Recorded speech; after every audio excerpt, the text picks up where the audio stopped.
আরও তীব্র হয়েছে সিএনজি সংকট। ঘন্টার পর ঘন্টা লাইনে দাঁড়িয়েও মিলছে না গ্যাস। শুধু গণপরিবহন নয়, ব্যাহত হচ্ছে অ্যাম্বুলেন্স সহ জরুরি সেবার যানবাহনের চলাচলও।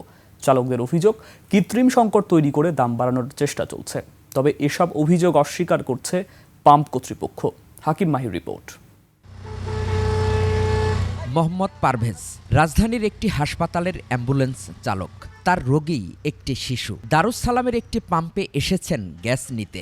যে কোনো সময় শিশুটিকে নেওয়া হতে পারে অন্য হাসপাতালে। এমন পরিস্থিতিতে প্রায় 2 ঘন্টা ধরে দাঁড়িয়ে আছেন গ্যাসের জন্য, অথচ কখন পাবেন জানেন না।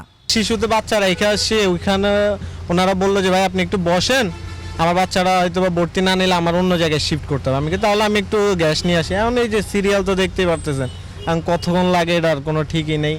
পারভেজের মতো আরও অনেক অ্যাম্বুলেন্স ড্রাইভারও এমন অপেক্ষায়। সঙ্গে আরও অনেক জরুরি কাজে ব্যবহৃত গাড়ি আছে এই লাইনে।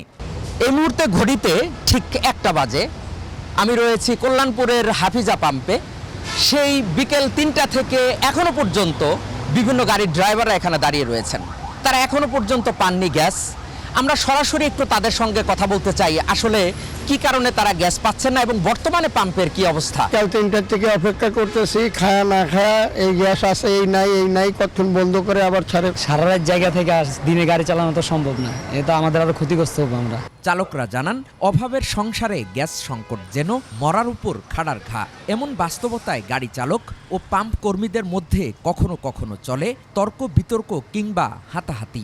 গ্যাসের জন্য তারা দেখালো রোগী সেবা দিতে পারে না, অনেক সময় মানুষ মারা যায় সেটাও নিতে পারে না। ভয়াবহ অবস্থা, রাস্তা ইনকাম নাই, মালিকে জমা কম নেয় না, আমরা আছি মহা বিপদে। পেট্রোল ও অকটেনের মতো গ্যাস সংকটের পেছনেও দাম বাড়ানোর পায়তারা দেখছেন চালকরা।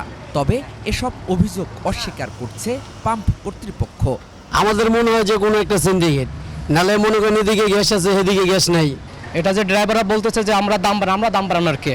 চলমান গ্যাস সংকটের সমাধান না হলে আন্দোলনে যাওয়ার কথাও বলছেন যানবাহন চালকরা। বর্তমান যে অবস্থা, আমার আন্দোলনে না যাওয়া উপায় নাই। হাকিম মাহি, 21 টেলিভিশন, ঢাকা।